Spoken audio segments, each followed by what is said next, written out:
गरुड़ पुराण के अनुसार मृत्यु के बाद शव को इन 3 कारणों से अकेला नहीं छोड़ना चाहिए।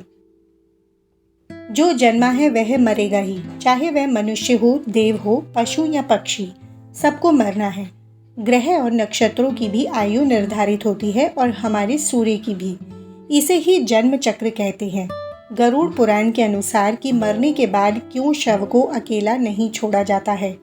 नंबर 1, सूर्यास्त के बाद हुई है मृत्यु तो हिंदू धर्म के अनुसार शव को जलाया नहीं जाता है। इस दौरान शव को रात भर घर में ही रखा जाता है और किसी न किसी को उसके पास रहना होता है। उसका दाह संस्कार अगले दिन किया जाता है। यदि रात में ही शव को जला दिया जाता है तो इससे व्यक्ति को अधोगति प्राप्त होती है और उसे मुक्ति नहीं मिलती है। ऐसी आत्मा असुर, दानव अथवा पिशाच की योनि में जन्म लेते हैं। नंबर 2, यदि किसी व्यक्ति की मृत्यु पंचक काल में हुई है तो पंचक काल में शव को नहीं जलाया जाता है। जब तक पंचक काल समाप्त नहीं हो जाता तब तक शव को घर में ही रखा जाता है और किसी न किसी को शव के पास रहना होता है। गरुड़ पुराण सहित कई अन्य धार्मिक ग्रंथों में उल्लेख है कि यदि पंचक में किसी की मृत्यु हो जाए तो उसके साथ उसी के कुल खानदान में 5 अन्य लोगों की मौत भी हो जाती है। इसी डर के कारण पंचक काल के खत्म होने का इंतजार किया जाता है। परंतु इसका समाधान भी है कि मृतक के साथ आटे, बेसन या सूखी घास से बने 5 पुतले अर्थी पर रखकर इन 5 का भी शव की तरह पूर्ण विधि विधान से अंतिम संस्कार किया जाता है। ऐसा करने से पंचक दोष समाप्त हो जाता है। नंबर 3, यदि कोई मर गया है परंतु उसका दाह संस्कार करने के लिए उसका पुत्र या पुत्री समीप नहीं होकर कहीं दूर हैं तो उनके आने का इंतजार किया जाता है। तब तक शव को घर में ही रखा जाता है और किसी न किसी को शव के पास रहना होता है। कहते हैं कि पुत्र या पुत्री के हाथों ही दाह संस्कार होने पर मृतक को शांति मिलती है, अन्यथा वह भटकता रहता है। शव को अकेला नहीं छोड़ते इन कारणों से। नंबर 1, शव को अकेला छोड़ दिया जाए तो उसके आसपास लाल चींटियां या अन्य कोई नरभक्षी, रेंगने वाला प्राणी या पशु आकर शव को खा सकता है। इसलिए वहां कोई न कोई व्यक्ति बैठकर शव की रखवाली करता है। नंबर 2, रात में मृत शरीर को अकेला छोड़ दिया जाए तो आसपास भटक रही बुरी आत्माएं भी उसके शरीर में प्रवेश कर सकती हैं। इससे मृतक के साथ साथ परिवार को भी संकट का सामना करना पड़ सकता है। नंबर 3, शव को इसलिए भी अकेला नहीं छोड़ा जाता क्योंकि मृतक की आत्मा वहीं पर रहती है। जब तक उसका शरीर जल नहीं जाता तब तक उसका शरीर किसी न किसी रूप में जुड़ाव रहता है। साथ ही वह अपने परिजनों को भी देखता है। अकेला छोड़ दिए जाने से उसका मन और भी ज्यादा दुखी हो जाता है। हालांकि अधिकतर लोग गहरी नींद में चले जाते हैं।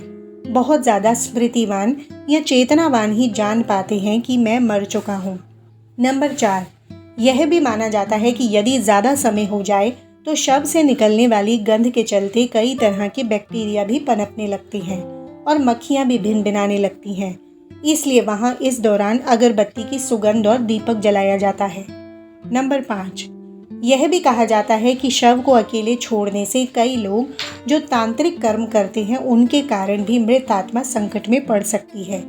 इसलिए भी कोई न कोई शव की रखवाली करता रहता है। नंबर 6, शव के आसपास जगह को साफ सुथरा किया जाता है और धूप के साथ ही दीपक भी जलाया जाता है ताकि वहां दूर तक उजाला फैला रहे। इसका कारण यह भी है कि मृतक कहीं अधोगति में न चला जाए, क्योंकि रात्रि के अंधकार में अधोगति वाले कीट पतंगे, रेंगने वाले जीव जंतु और निशाचर प्राणी सक्रिय रहते हैं। उस दौरान आत्मा यदि गहरी तंद्रा में है तो उसके अधोगति में जाने की संभावना बढ़ जाती है। पुराणों के अनुसार व्यक्ति की आत्मा प्रारंभ में अधोगति होकर पेड़ पौधे, कीट पतंगे, पशु पक्षी योनियों में विचरण कर ऊपर उठती जाती है और अंत में वह मनुष्य वर्ग में प्रवेश करती है। मनुष्य अपने प्रयासों से देव या दैत्य वर्ग में स्थान प्राप्त कर सकता है। वहां से पतन होने के बाद वह फिर से मनुष्य वर्ग में गिर जाता है। यदि आपने अपने कर्मों से मनुष्य की चेतना के स्तर से खुद को नीचे गिरा लिया है तो आप फिर से किसी पशु या पक्षी की योनि में चले जाएंगे। यह क्रम चलता रहता है, अर्थात व्यक्ति नीचे गिरता या कर्मों से ऊपर उठता चला जाता है। उपनिषदों के अनुसार एक क्षण के कई भाग कर दीजिए। उससे भी कम समय में आत्मा एक शरीर छोड़कर तुरंत दूसरे शरीर को धारण कर लेता है। यह सबसे कम समय अवधि है। सबसे ज़्यादा समय अवधि है 30 सेकंड, परंतु पुराणों के अनुसार यह समय लंबा भी हो सकता है, 3 दिन, 13 दिन, सवा माह या सवा साल। इससे ज़्यादा जो आत्मा नया शरीर धारण नहीं कर पाती है वह मुक्ति हेतु धरती पर ही भटकती रहती है। स्वर्ग लोक चली जाती है, पितृलोक चली जाती है या अधोलोक में गिरकर समय गुजारती है। आशा करते हैं दोस्तों आपको ये जानकारी अच्छी लगी होगी। वीडियो अच्छा लगा है तो वीडियो को लाइक और शेयर ज़रूर करें और ऐसे ही वास्तु टिप्स और धार्मिक जानकारी के लिए हमारे चैनल को सब्सक्राइब कर लें। ईश्वर की कृपा आप पर बनी रहे। वीडियो देखने के लिए धन्यवाद।